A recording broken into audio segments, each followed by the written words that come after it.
This podcast is sponsored by Canaccord Genuity Wealth Management, award-winning wealth managers who go above and beyond to support and guide you. Visit candowealth.com to start building your wealth with confidence.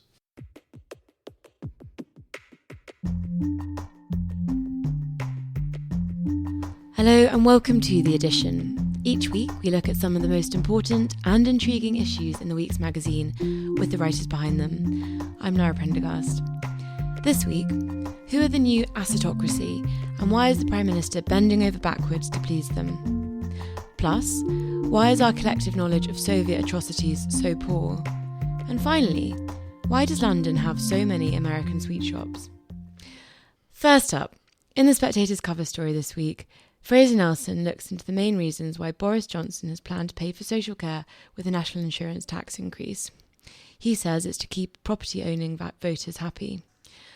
But is it morally right to ask the working poor to pay more taxes to help pay for the social care of people who could easily fund it themselves if they would only downsize? Fraser joins me now, along with Kate Andrews. Fraser, the headline on your piece this week is the assetocracy. Can you explain what the assetocracy is?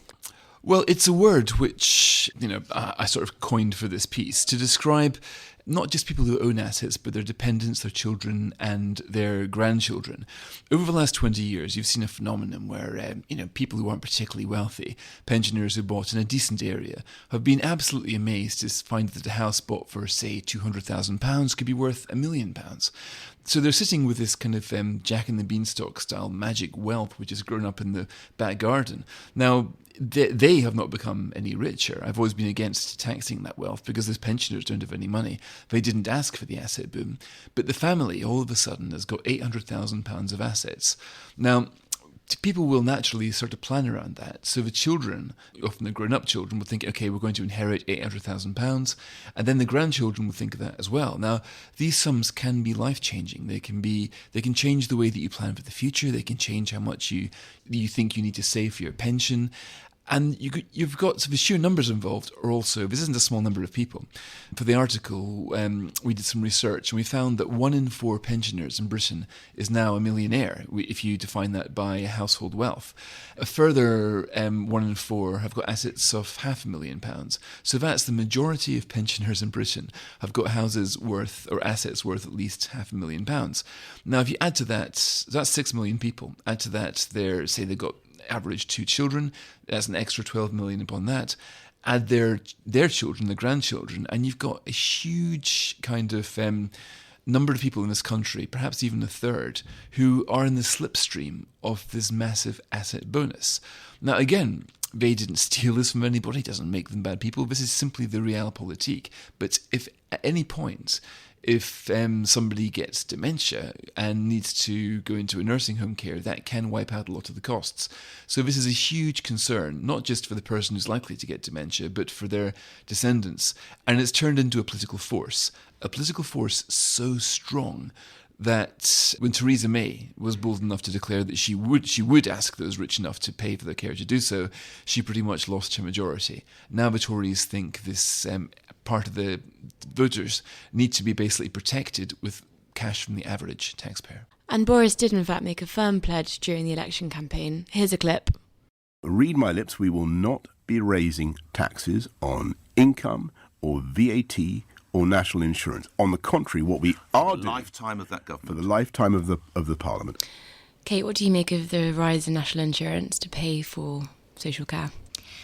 I think it's lazy. They've taken the Dill Knot proposals from a decade ago and they've dressed them up as something that's fit for 2021, not just a decade later, but a pandemic later.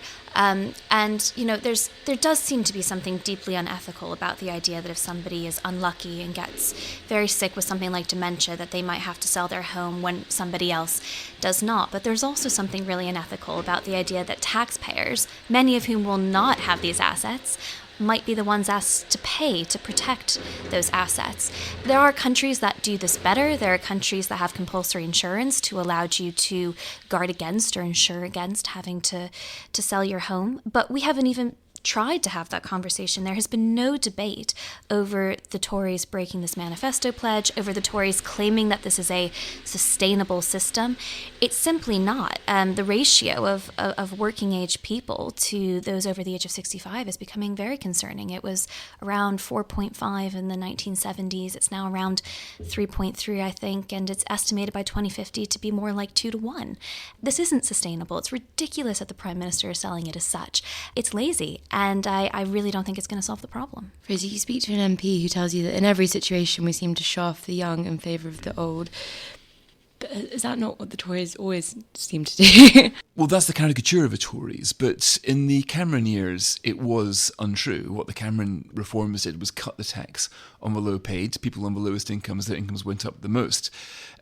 And this is, unfortunately, they're being driven to this bribery of the elderly by what they regard as the electoral realpolitik. It's not just the Tories. If you look at the Labour government, they were giving the winter fuel payment, free bus travels. These are winter fuel payments to multimillionaires. They could still be given this bung by the Labour government.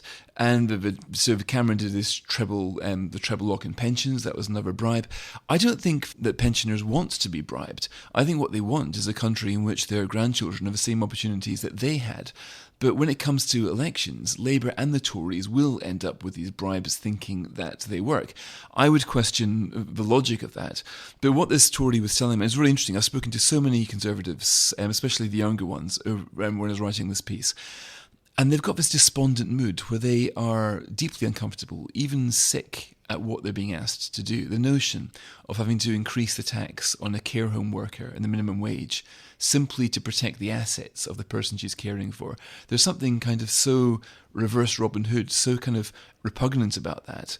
This is not what drove these people into politics, into becoming Tories, or basically, I mean, who would go into politics thinking that was the right thing to do? But what they do feel is that the young don't vote and the old do. They hate that. They would far rather that the young voted 90% turnout. And at the last election, I think that the young were against the Tories by a ratio of 3 to 1, but the old were for the Conservatives by a ratio of 4 to 1. Now, there are way more over 65s than there are people under 25. So when you've got that demographic, you end up with what's called gerontocracy. This is a sort of dystopia which Milton Friedman kind of foresaw back in the 50s and the 60s, where the ratio of the working age to the retirement age is such that government basically becomes a mechanism of taking money from the working age and giving it to support the people who are not working. I think there is a danger of that, and I always thought this was... I've never been a great generational jihadist. I've never believed in this clash between the generations. There is, of course, a far better way of doing it, but the Tories haven't found that way. They've gone for the easy option. Kate, do you think this could backfire for the Tories? Well, they thought the polling was going to be on their side, but Snap polling since the announcement has actually suggested that more of the public is opposed to this tax rise than previously thought. This has been a government that has been very much driven by polling. They're obviously not in a place to U-turn now, nor do I think they will, because they need more money. The government is in many ways out of places to find it. They had to break this manifesto pledge to make sure they could get this 12 billion extra pounds it's expected to be every year through the door.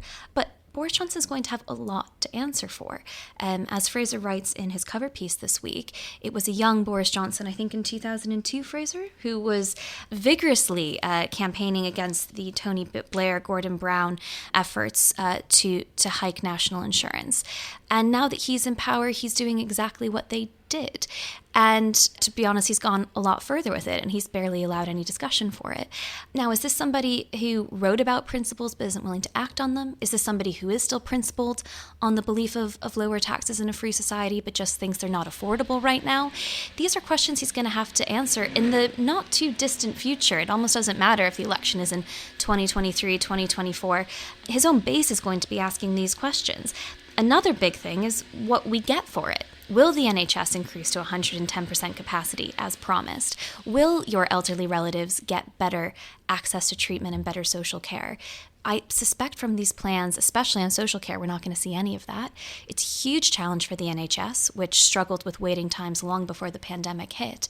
Boris Johnson's going to have to deliver, otherwise he will have failed on his public policy promises as well as his manifesto pledge. And for a Tory, that's very difficult. But Lara, if you don't mind me turning the tables on you, I mean, you and I were talking about this last night, and you were saying that you think there could be some electoral logic in this. Well, I do. I mean, to slightly play devil's advocate, I do think there are probably younger voters who are maybe set to inherit, or not huge amounts necessarily, but who probably haven't felt like their wages have grown as much as perhaps their parents' generation did. And they probably have given up hope of being able to afford a house or on the strength of their own earnings. Exactly. Right? They just know, I mean, thinking of people even who work here, they know they're not going to be able to buy a house based on their salary. So instead, they may well be thinking, well, I'm going to have to rely on some sort of... The bank and mum and dad. Yeah, and and maybe the Tories have played quite a clever move here, because on the one hand, they've sort of protected that aspect of it, but also they are allowing people to pay, our generation probably like the idea of paying a bit more tax, really, if they want to kind of support the NHS. That's what people often talking about. So I don't know. I wonder if it's quite a clever move by the Tories. Yeah, because you're saying in the bar last night that you think that this is something people wouldn't admit to liking, but they probably will, because nobody particularly wants to say, I'm actually lucky enough that I will be able to get a bank and mum and dad deposit for my house. And this Tory change will now make it more likely. It's removed the doubt of dementia coming along and knocking this whole thing down. And that's what I mean by the acidocracy that is in the back of the mind of people, that when it comes to buying this house, there is family resource to draw on. Now, people don't like talking about it, obviously, because it's sort of, it's a big divide in society. But I'm sure there are lots of people who probably do. I wonder if there are younger voters who perhaps have, agree with what the Tories are doing. And we're not talking about the uber rich here. We're talking about people who were just standard middle class 20 years ago, who have acquired this massive big asset boom in their family. And of course, pensioners, by and large, they don't want the money for themselves. They want their grandchildren to be able to afford a house. So within their heart, they will take the assets. They want to see it go. So they're going to make this proposal, not because it makes them richer, because it makes their grandchildren more likely. I mean, is it so wrong for those people to want to use their assets to help support their younger members of their family? And this is what Boris Johnson was telling the MPs. When he took them, I found out during this article, he took a bunch of them to number 10, various cohorts, younger ones, older ones, and he said to them, look, this is about something fundamentally conservative. It's about the right to the deeply human desire to pass down your assets to your children and your grandchildren, to keep it within the family.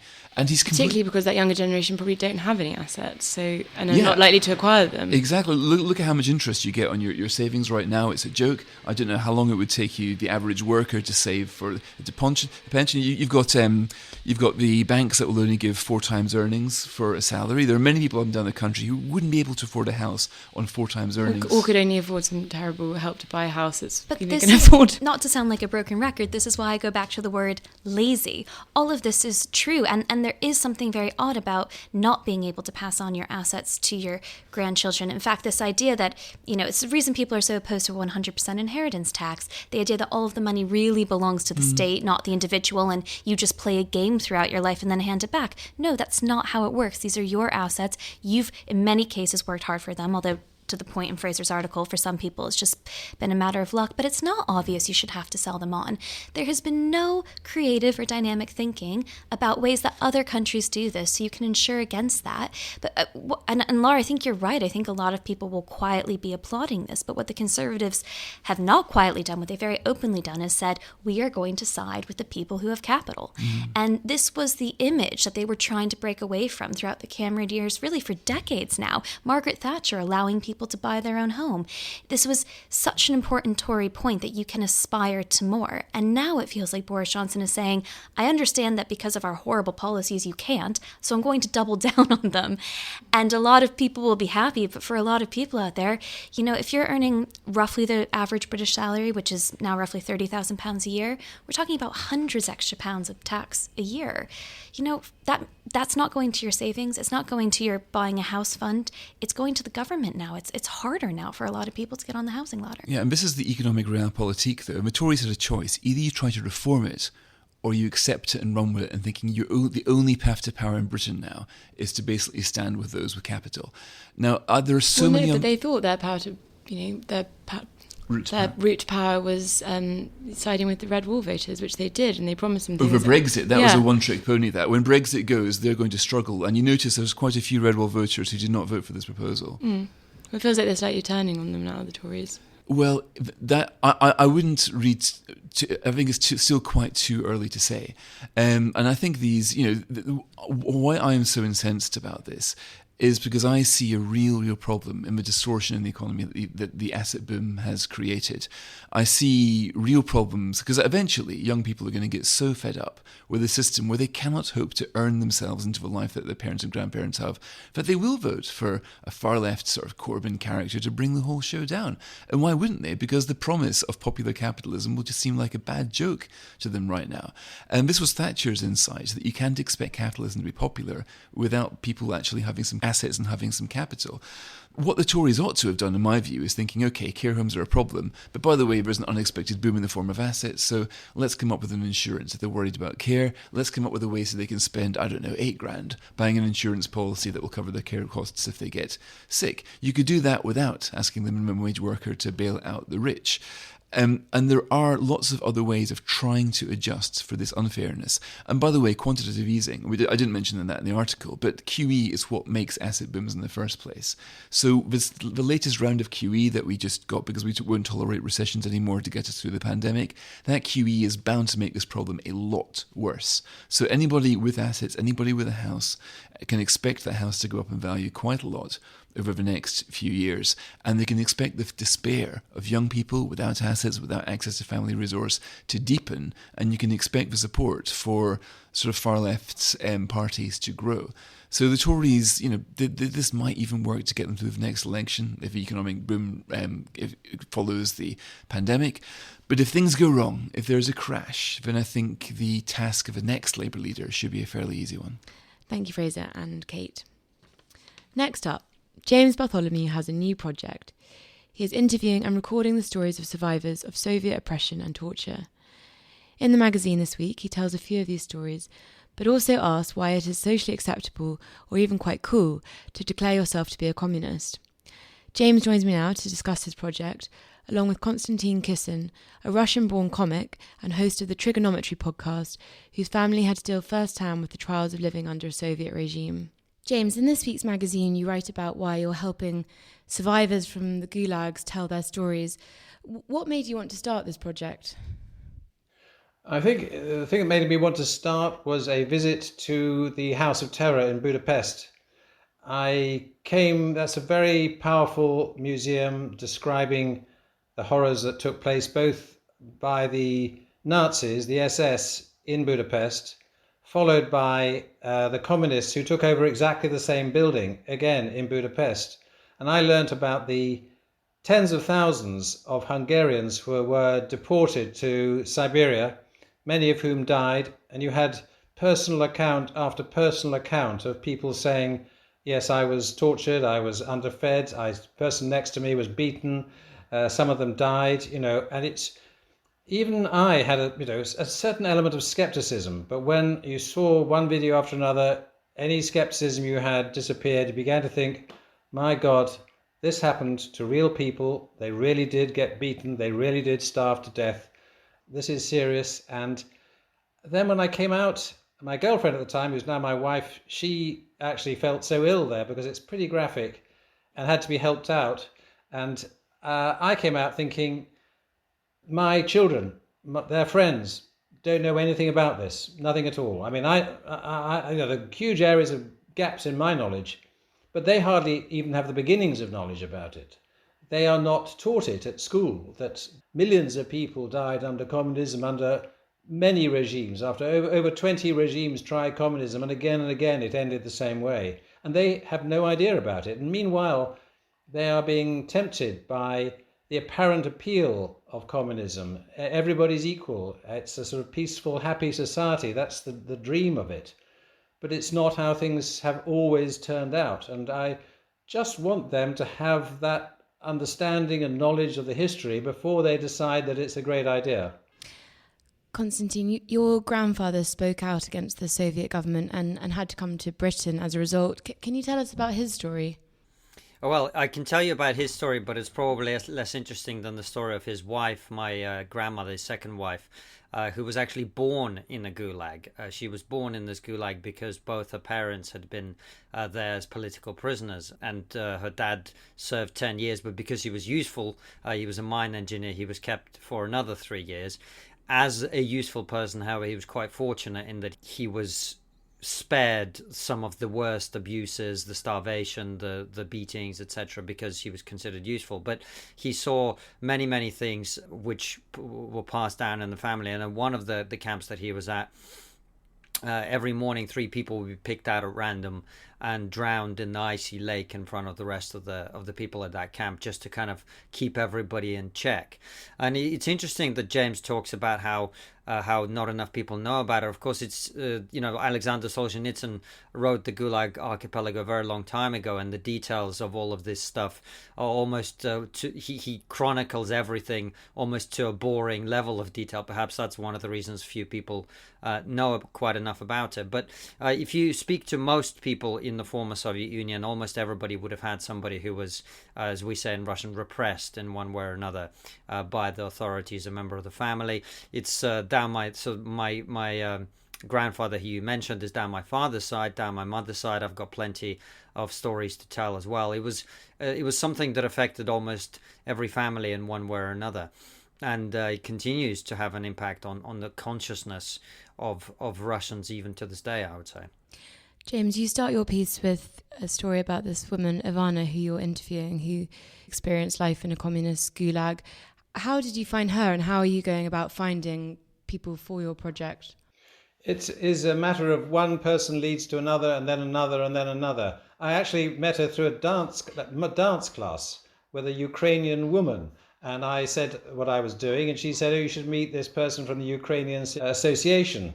So I met the person from the Ukrainian Association. He invited me to go to a commemoration for an event which I think is practically unknown in the UK, called Holodomor, in which 3.9 million people in Ukraine died of starvation, and that was encouraged by Stalin, and it's pretty well unknown here. Anyway, it was because of that commemoration, which takes place each November, that I then met Ivana and asked her if she would agree to be interviewed, and she agreed to be interviewed. So it's just a question of one person leading to another.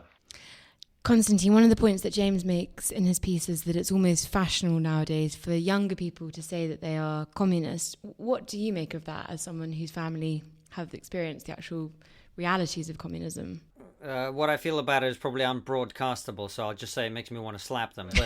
But also joking aside, it makes me want to educate them as well. I think there is a big gap in our knowledge here in the West about the atrocities that were committed in the name of communism, which far exceeded those committed even by the Nazis. Indeed, the figure that James just mentioned, this Holodomor in Ukraine, more people died, more Soviet citizens died in Soviet Ukraine in those 2 years than died during the entire murderous Nazi occupation of Ukraine by the German Wehrmacht, by the SS, by the Einsatzgruppen, and etc. So the scale of these disasters is completely unknown in the West, and I just think it needs to be.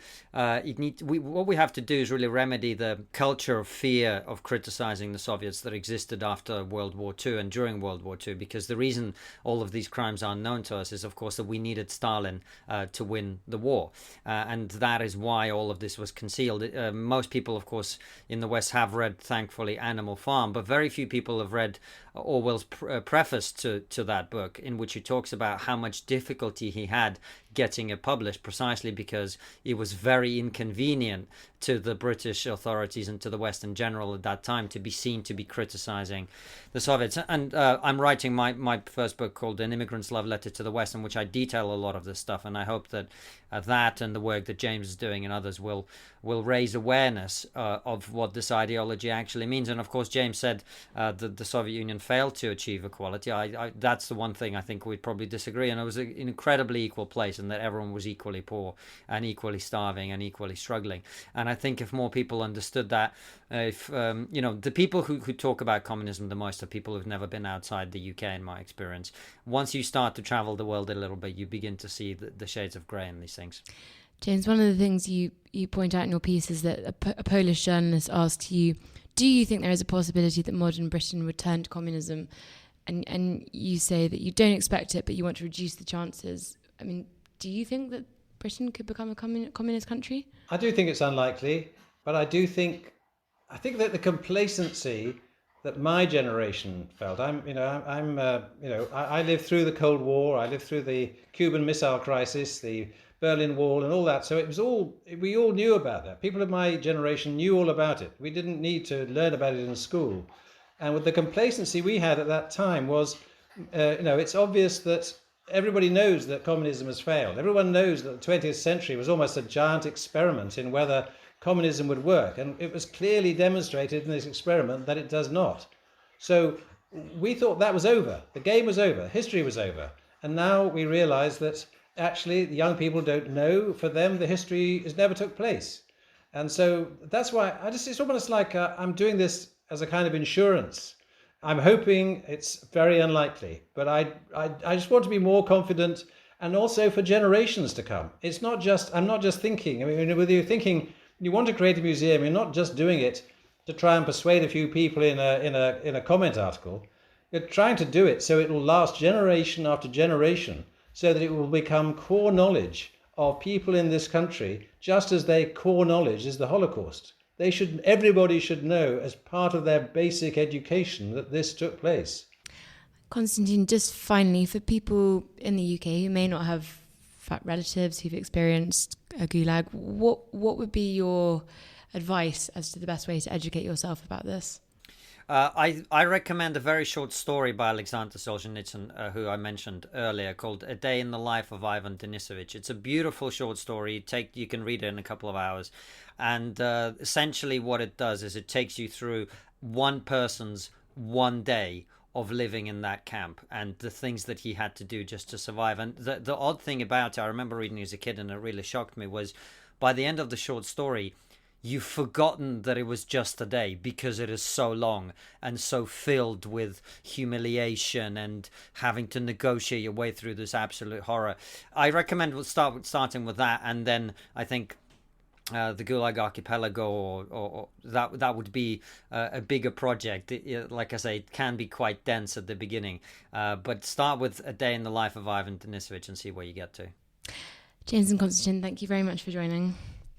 And finally, if you've walked down Oxford Street recently, you may have been a little taken aback to see not one, but multiple American sweet shops taking up some prime real estate. Hannah Moore writes about her confusion with this phenomenon in this week's Spectator. She joins me now along with food trend expert Shakufa Hijazi. Hannah, you write in this week's magazine about this invasion of American-themed candy shops in the UK. Can you start by telling listeners who might not have been to one what exactly they're like? Well, they're frankly an abomination, these ones. They're a bit shocking, actually. I mean, I thought I knew what to expect when I went into one. You know, you've got the Hershey's and the M&Ms and all the kinds of things that you might expect. But alongside that, I don't know if I'm allowed to use rude words in this. It's okay. You can use them. But alongside those, you've got like actual sex shop items. You've got edible body paints and Cola Willies and all sorts of things, just almost unnameable things. So it was quite shocking to go in and see that. And presumably the clientele is children, but they're selling, these sex shop items next to candy. So it's sort of an overload. It's an overload of stimulation. There's rows and rows and rows of the same type of candy, different flavored, pumping loud, completely inappropriate music, and just, nothing like my childhood of American sweets. Shakufa, have you been to any of these American candy shops? I will admit that I have popped in from time to time. I actually grew up in Canada, so I've got a soft spot for the odd bit of North American confectionery, and peanut butter M&Ms in particular are a weakness of mine and not readily available. So I have gone in when the urge is too strong to resist, yeah. And do you think they're as appalling as Hannah makes out? I mean, I think I probably didn't linger too long in the aisles where there might have been things like edible body paint. I just beelined straight for the peanut butter M&Ms and kept going. I think, listen, there is a lot going on often in them, but, you know, the fact that there's a lot going on is one of the things that appeals to a lot of consumers who are just looking for a bit of escapism and distraction. So I think some people walk in and see all the colours and, you know, bright things and exciting things and actually quite like it. It's a way to pass the time and sort of peruse and browse and see what they might fancy as a treat that day. Hannah, as an American who now calls Britain home, are you somewhat offended to see the word America or American in front of a lot of these candy shops? Well, I am annoyed that they're sold as such. And I know they are selling American candies, you know, and people like a bit of novelty, and they might like to go and buy some of the things they might see on American television and things. But I would like it to have been opened by an American or somebody who knows more about what American shops are actually like, or probably Canadian ones too. I imagine, I don't know if they sell the same types of candy as Americans, but if you've got peanut butter M&Ms there, then yes, I think I dislike the kind of, it's almost false advertising, you know. It's they're selling American things, but it's not, the whole experience isn't American. Shakufa, one of the shops that Hannah also mentions in her piece is M&M World, which she also, I think, is right to say, Hannah, you're quite appalled by. Have you been to that one? Not for many years. I've gone when we've got friends in town with little kids that want to have a little wander around. Again, just looking for a bit of fun and escapism. And can I ask you both what candy you do actually really miss when you're in the UK? Is there American candy that you do find yourself craving? Yeah, I bought Twizzlers from the American candy shop because you just can't get those over here. Yeah, I miss those. Yeah, I mean, I mentioned peanut butter M&Ms. I love all things peanuts. So, you know, I'm a sucker for things like Reese's Peanut Butter Cups and Butterfinger and all that stuff. The Canadian in me wishes that some of the more niche Canadian products might also appear more often. We've got some funny ones. I don't know, like Coffee Crisp was a favourite of mine when I was little, and these little turtle-shaped chocolates filled with caramel and nuts that seem to be quite hard to come by outside of Canada. But yeah, you know, it's everything in moderation. I do like these things from time to time.